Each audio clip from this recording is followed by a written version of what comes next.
Okay. Hi, everybody.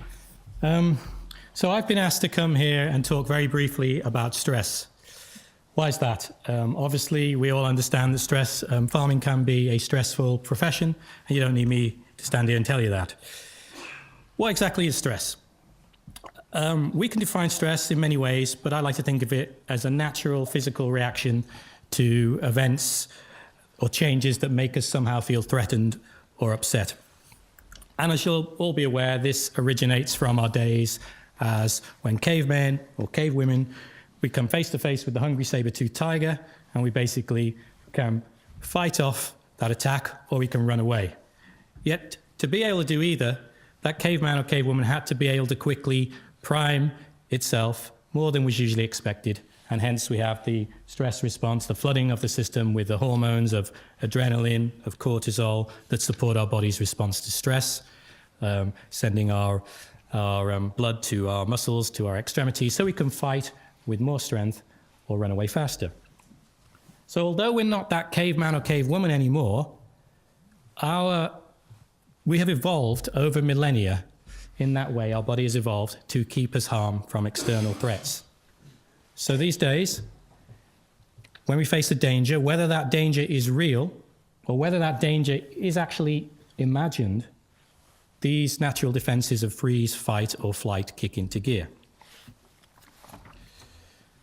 Now, we must remember that stress is a normal, natural part of everyday life. I mean, the popular idea of stress today is that it's something bad and inevitable, but stress can be positive.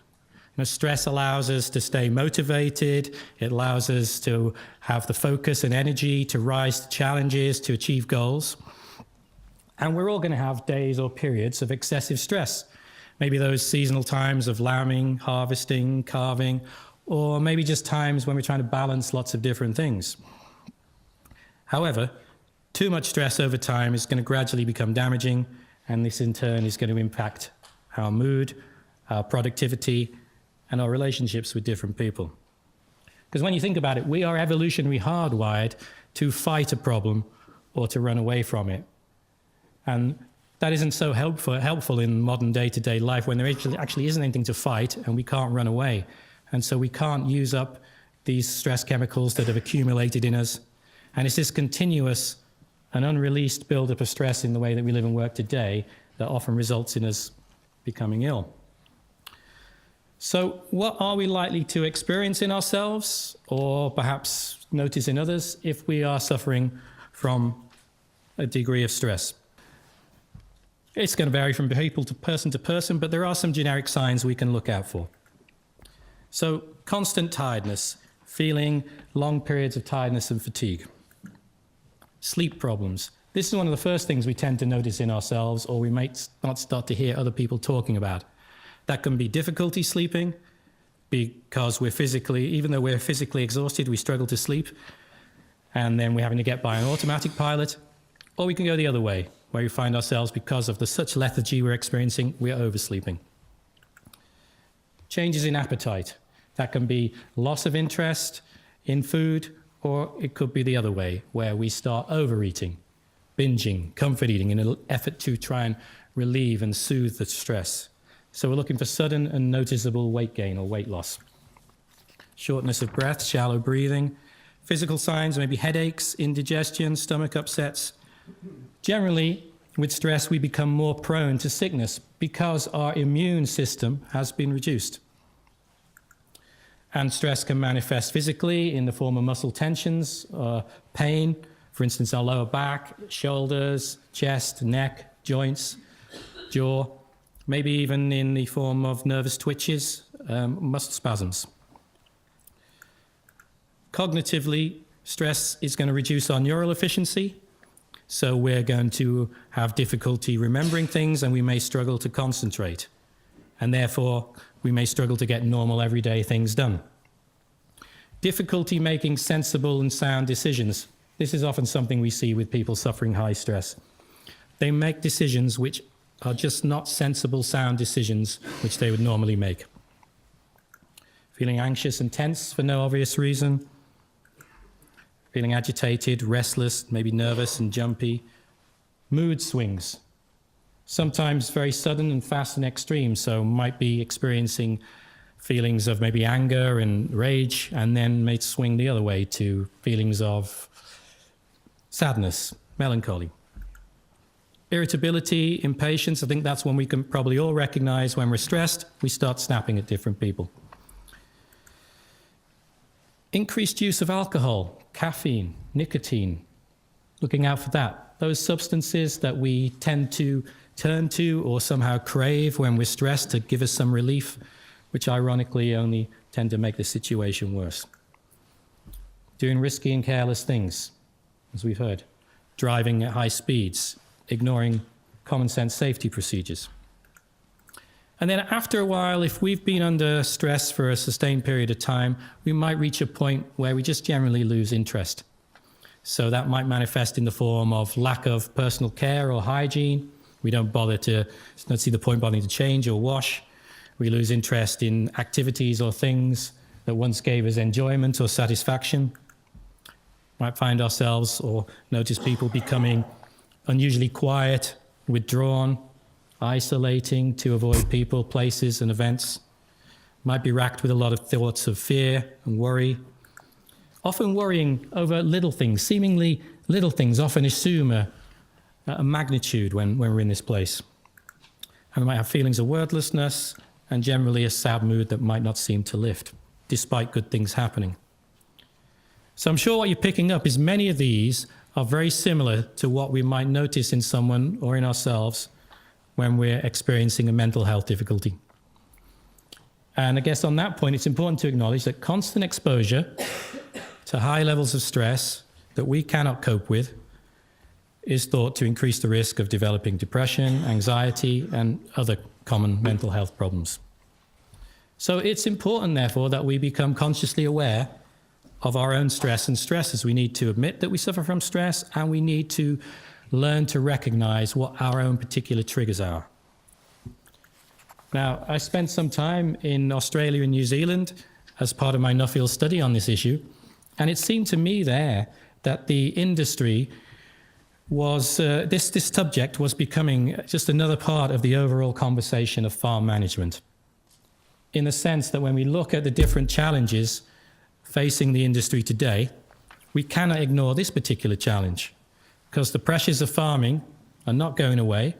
So we need to have the skills, the knowledge, the ability to be able to manage it, just like we would other common farm problems.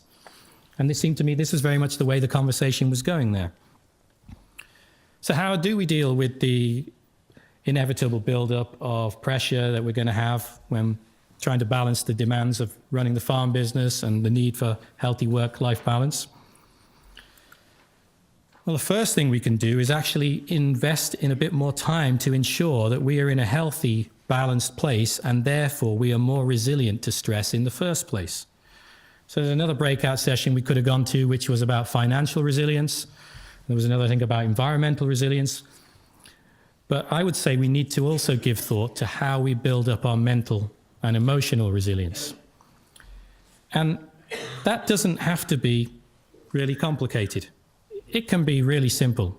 We can make it as fancy and complicated as we want. But it's often just a case of getting the basics right. So you'll all have your different ways that you will manage stress.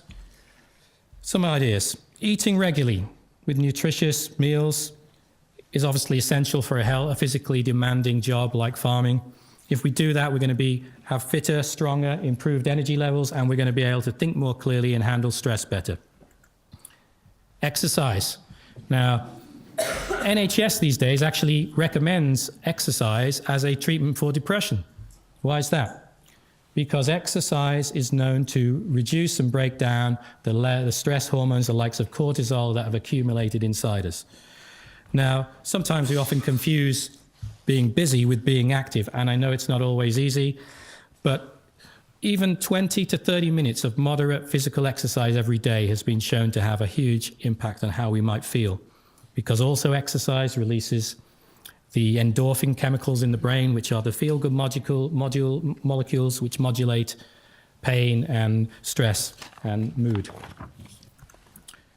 Sleep is also obviously critical for our physical health and mental well-being, because lack of sleep has been shown to exacerbate anxiety and negatively impact our memory and our productivity and our decision making. Now, if going back to before, if we're exercising well and eating well, that's also going to help us sleep better.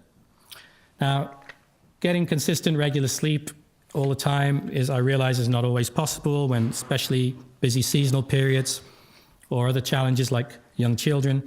We can go so long getting reduced sleep, but we can't kid ourselves that it's not going to get us in the end.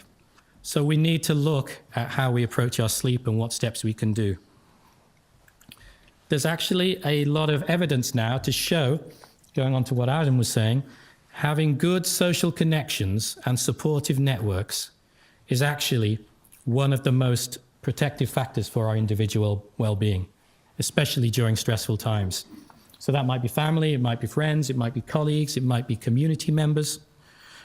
But if we invest time to maintain and broaden such social networks, study after study has shown this can actually act as a buffer against poor mental health. So this is a phrase that was going around in the farming circles when I was in New Zealand, which I really like. Because yes, implementing some of these behaviors and habits may require actually investing a bit of time and commitment. But it's about being intentional, it's about valuing ourselves. Simple actions and behaviors done repeatedly help to build resilient people, and resilient people are going to be therefore better able to cope with stress when it strikes. And it's not just me saying that, there's evidence to show this. Now, I understand that implementing those type of things regularly is all well and good. And I recognize, however, that stress can occur suddenly out of the blue without warning, and it can build rapidly and escalate. And it's easy for me to stand up here and talk in theory, but when you are lost in that immediate moment of stress, it's very difficult. It's a really tough place when that is your reality. So I can just emphasize a few things that you really to try your best to commit to if you find yourself in that place. Manage your sleep and do your best to eat properly 3 meals a day. 3 meals a day, it's so important. Often when we're stressed, we usually respond by putting more time into things, working flat out for longer, rather than actually more effective time. It's so important. We need to inject recovery time to stay sustainable and productive. Ideally, we need to take a break away from the farm when the times are tough, because it takes a few days for our adrenaline to drop and for us to be able to regain balance. That's not always going to be easy, but are there ways that you can make that happen? You've made it happen for conference, even if it's just for an afternoon. Can you delegate? Again, might not be easy, but often when I work with people who are under stress or suffering with difficulty, when we look at that, it often comes down to a belief that we feel we have to do everything. We have to do it all. Can you involve others?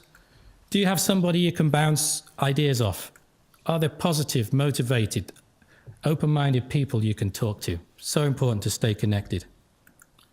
Are you setting realistic goals? Again, from people I work with, this is something we see when we look underneath of what's going on.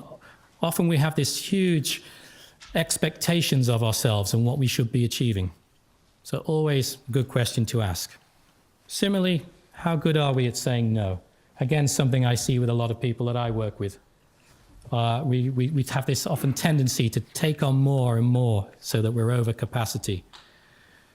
Maybe something we need to learn around boundaries there. Another good question to ask. But most important, if you find yourself or notice somebody heading off into this place, please talk.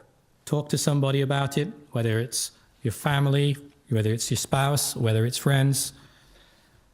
Share about what's going on. Get medical professional help if you need to. Please go visit your GP. And let's remember that there's help out there. We have some fantastic organizations supporting the farming community. Some of the representatives are here today, and we have literature and information on the chair. And aptly, last week you might have picked up through the Farm Safety Foundation, ran the Mind Your Head campaign, which was encouraging people to do just that.